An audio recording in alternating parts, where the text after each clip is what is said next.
Welcome to the Startup Support Surgery podcast, where we light the entrepreneurial spark in medics and healthcare professionals. Join me, Dr. Jo Watkins, GP, business coach and co-founder of The How People, on a journey to discover where your medical know-how meets the business world. This will help you find some clarity on how to balance work, passions and family so that you can gain more freedom and control over your life, but also continue to help people, which is actually why most of us went into medicine to start with. Embarking on this entrepreneurial adventure is not easy. It is a roller coaster of emotions, but it's hugely rewarding and exciting in the process. Drawing on my 20 years of blending medicine and business as a GP, I am here to share experiences, insights and lessons. Expect lively chats, expert interviews and real-life stories from medics who have taken their own path. Let's break free from traditional healthcare norms and explore more innovative ways of making a real difference to people's health and well-being, along with paving the way for a brighter future for us as healthcare professionals. Oh, don't miss my free PDF called From Stethoscope to Startup, which is an 11-page guide in the show notes full of practical help and advice. This is your roadmap to kickstarting your journey with us. Enjoy the show.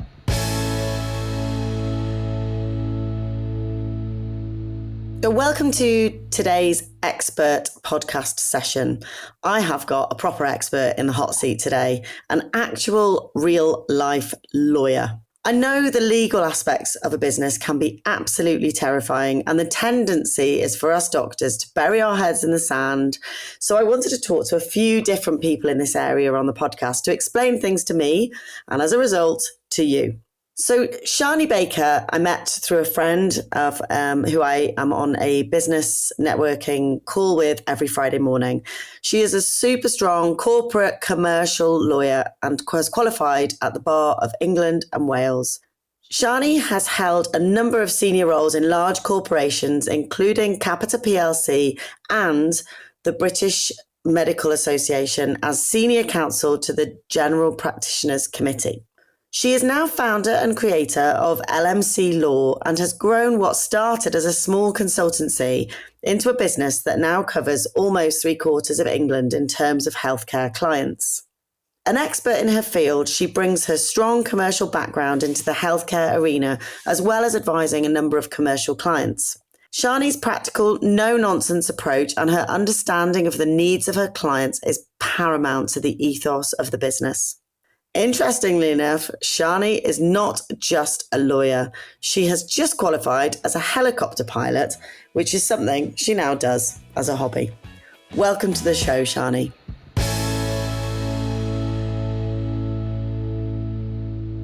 Thank you so much for joining us. Thank you, Jo. It's a pleasure to be here. Wonderful. So we are going to crack on with something that I know every medic quakes in their boots around, the whole idea of what is required for their idea, their business when it comes to the legals. So you are going to tell us, help us and reassure us, I'm hoping. I hope so, yes. That is the plan. Yeah, take the scariness out of it. Be absolutely fine. Wonderful. So let's start with, so as a doctor setting up a business, and as I explained to you before, I have everyone from people starting up personal brands and side hustles through to people starting in-person businesses, renting rooms, etc. Why do we as doctors even need to consider the legal side of things? I think there are two issues. One of them is tax, which obviously I'm not qualified to give advice on, and they should check with their accountant in any event in terms of how money comes in and out and what that means in terms of tax implications for them. But the most important thing is liability and trying to operate a business in the safest possible way so that doctors are not suddenly finding themselves liable for all sorts of things. Some doctors say to me, well, it's all right, Shanee, because, we've got insurance in place. But we know that insurance companies are notorious for trying to get out of paying. They're not always forthwith in terms of coming forward and saying, oh, yes, there's a problem, here's the money. It doesn't work like that. So I think doctors need to consider what their business is, what they're trying to achieve, and what's the best possible structure for them to limit their liability and reduce risk. Okay, so this would be, so we need our legals alongside. I mean, people always ask me about insurance. People get in a bit of a pickle about indemnity.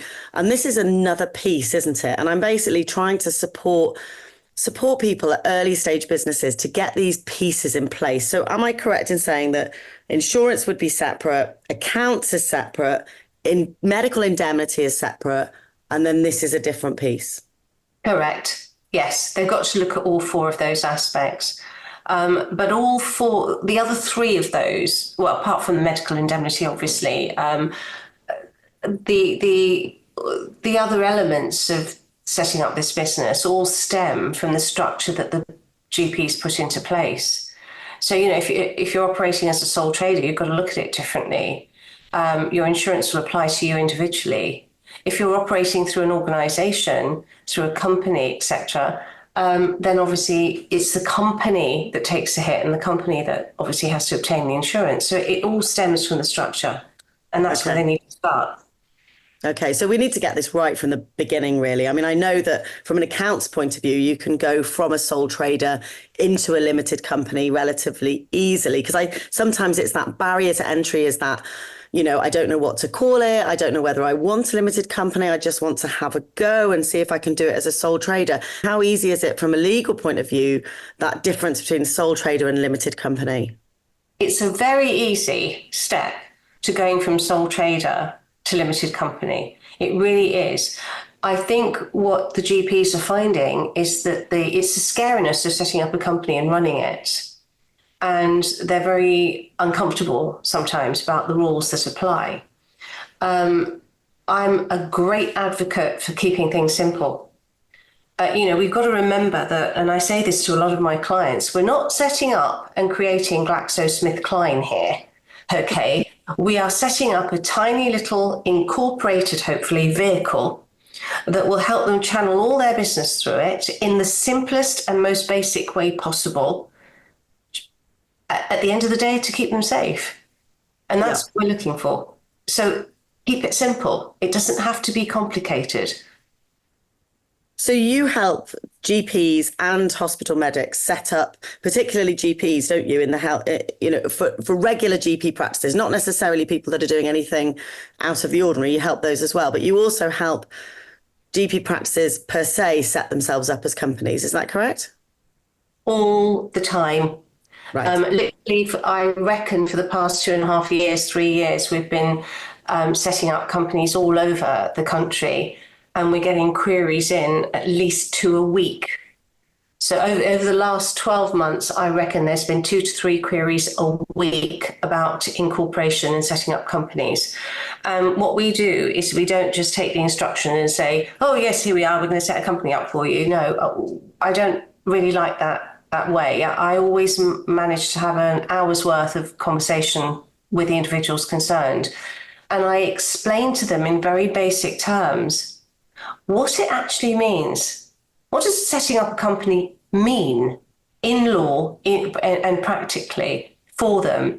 And by the time they've got to the end of that hour's worth of advice, and it's all free, by the way, we don't charge for that hour's worth of advice for anybody that approaches us. We will sit there and do a Zoom call with, you know, and they can ask away. But I break it down so it becomes understandable. And, you know, 99.9% of the time, they understand it very, very well, and they're quite relieved at the end of it, which is the aim. But at least it gives them the opportunity to have the facts in front of them, properly and clearly explained, so that they can make an informed choice. Because at the moment, I don't think they are. I think they ought to jump on the bandwagon, or perhaps not jump on the bandwagon, and they're not sure why they're making that decision. Mm-hmm. So this is an opportunity for them to get that advice. Wonderful. And we'll put all of these details in the show notes about the free calls that you offer. And I know you do quite a lot of training. I know you have a lot of training modules. Tell us about that. If somebody was out there, and maybe somebody that's running one of the bigger corporations or managing a couple of practices, is there learning that people can get from you? Oh gosh, yes. It's easy to set up a company relatively. Where GPs are failing miserably across the country, more often than not, is the corporate governance and the actual running of the thing. So if we were to set up companies for groups of GPs, which we have done, we don't just do it piecemeal. We offer a package. And one part of that package is the training. And we give an hour's worth of training and all the template documents that they need in order to set them up nicely to run this company. And the training is incredibly important, because the whole point of setting up a limited liability vehicle is so that you can limit your liability, reduce it or eliminate it. But there are rules that they've got to follow as directors of companies. And if they don't follow those rules correctly, they could end up being personally liable. And they're really simple rules. But unless someone tells them practically what it is that could go wrong or things that they should avoid, they won't know. And that's when they get themselves into a bit of a pickle. Yeah. So it's that classic.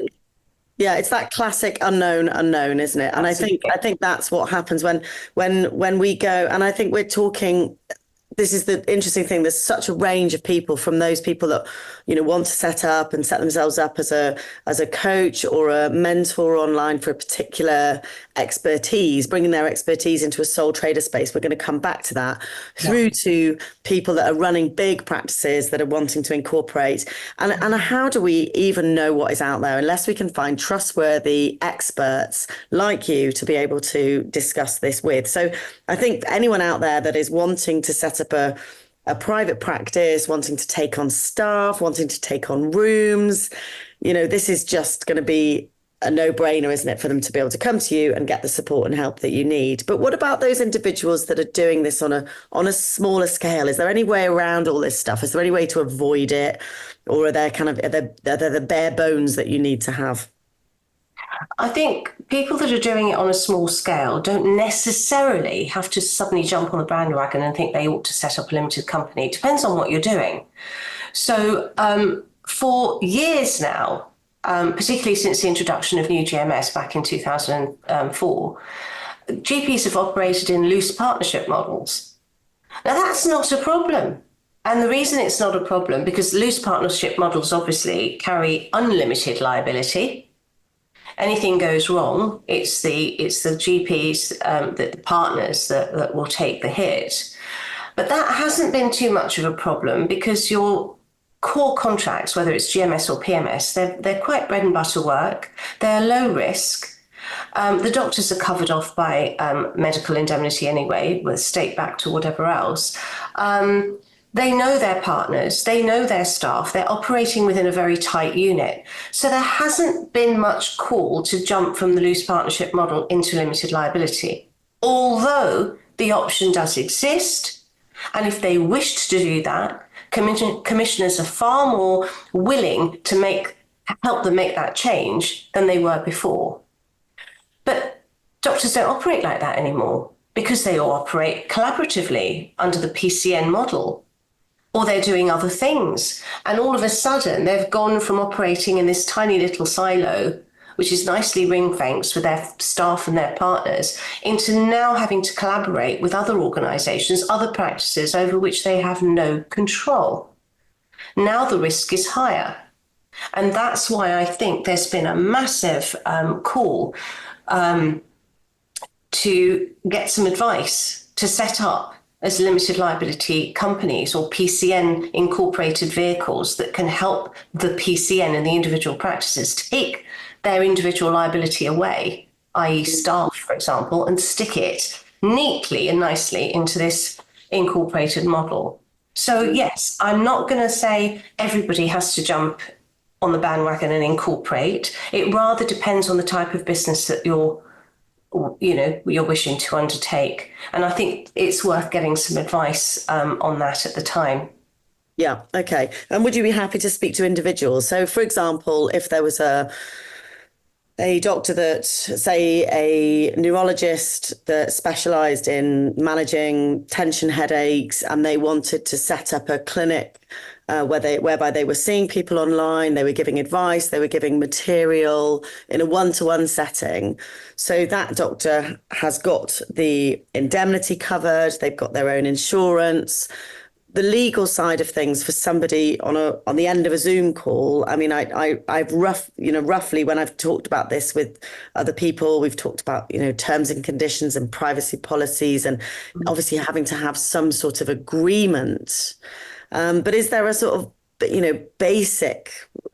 basic things that you would say need to be in place, or things that you would maybe think that we would take our eye off the ball and not have, not do, that you think we should do at that point? Absolutely. I mean, first of all, we don't just work with companies. We will we will definitely speak to individuals or enterprising or GPs that want to set up. It doesn't matter the size. That doesn't matter. You're absolutely right, Joe, because we've just been sort of talking about setting up companies and structures. But when you're running a business, which these individuals are, there are a whole raft of things that you've got to take into account. So yes, UK GDPR data protection, privacy notices, not just for their patients, but also for their employees. So you have to have two separate ones. How do you comply with GDPR? What is it you have to do to become compliant? Because you're not going to be able to eliminate any breaches. You don't know when a breach might happen. But if there is a breach and the Information Commissioner's Office suddenly writes to you and says, okay, well, can you tell us what you've been doing to reduce your your liability or complying with GDPR, and you've done nothing apart from stick a couple of privacy notices, which are like 3 years old, on your website, that's just not going to cut it. So there are a whole list of things that they need to be aware of where GDPR is concerned and where their privacy notices are concerned. Employment law, training of staff, how do you manage staff? And a lot of practices are falling to their knees because they've got one individual employee or even one individual partner that's causing them an issue, and they're not sure how to handle it, or they haven't handled it quite correctly, and it's got worse and worse, and then you get these vitriolic emails ping-ponging back and forth, and that takes up a lot of time, energy and resource. So we give an awful lot of training about that, and we talk to GPs about how practically to handle disputes within the workplace, of which I have to say, Joe, there are many. Right. And we've seen that disputes are on the uptake. I think a lesser issue, and it could come up depending on the type of business, is intellectual property. Yes, I was going to ask you about that. Yeah. How do you protect your brand? How do you protect your product? What is it you have to do if, for example, you are collaborating with another organization or individuals, and you need to allow them to use your brand, but you want to also protect your brand, or you're subcontracting something out to somebody else. I mean, there are all kinds of arrangements that people get themselves into, but they ought to really have a checklist to tick off the fact that, tick off the things that they need to cover when they're engaging in that way. Again, I think that's where the hour's worth of free advice is always very useful, because we can go through all of those issues with them and make sure they completely understand what it is that they need to achieve. Fantastic. Okay, so I think you've given us a really solid sort of understanding of the importance of this. Now, I know as a doctor that has started businesses and done my own thing that the whole thought of this is a little bit overwhelming. So can you reassure me that it is not as complicated and difficult as it might seem? Now, you've offered these free sessions, which is amazing.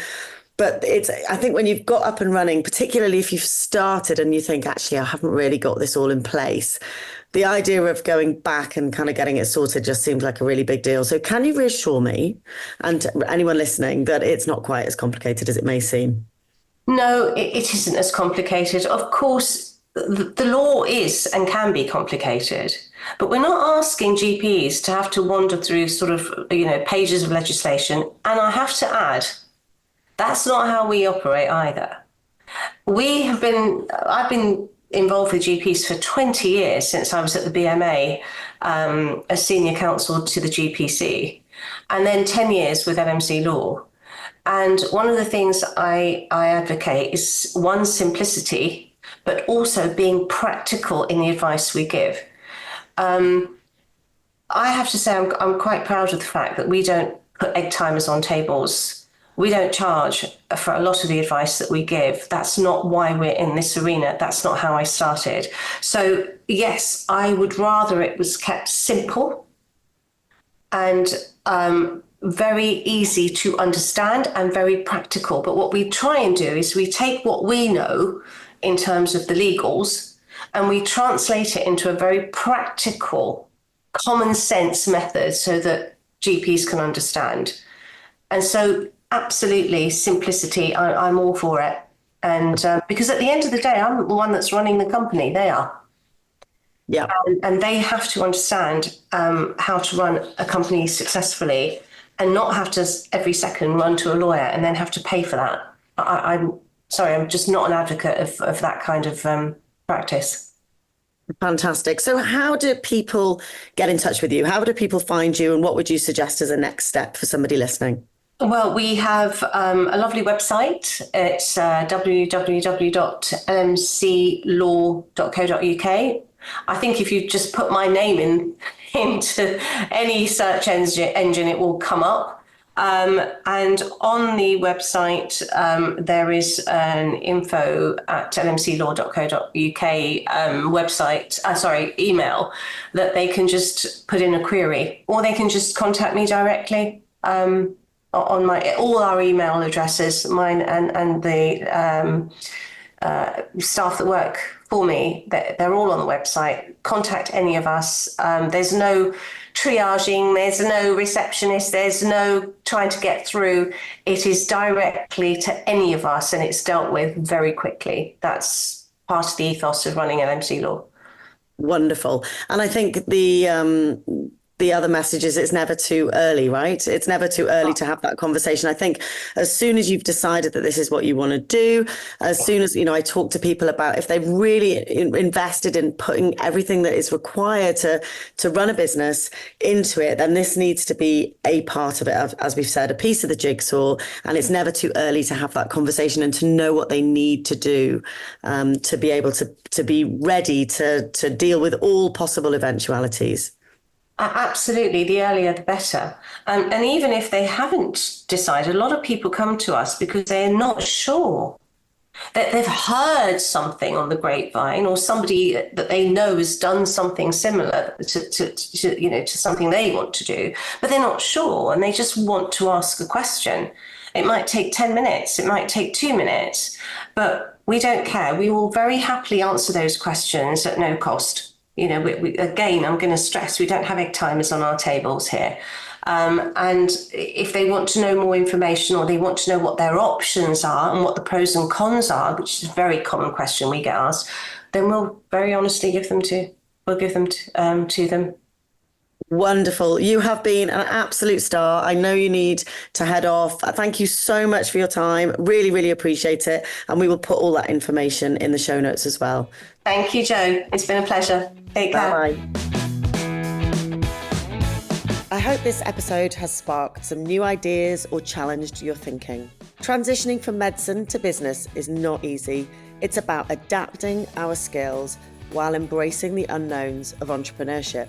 It can be nerve-wracking, but remember, you are not alone on this journey. Please feel free to reach out to me via direct message on LinkedIn or Instagram, or just shoot me an email at jo@bendylegs.com for support. And don't forget to grab the free PDF from the show notes, From Stethoscope to Startup, which is your go-to guide and resource for diving into entrepreneurship. Many thanks for tuning in. I will see you next time. Thanks for spending your precious time with me.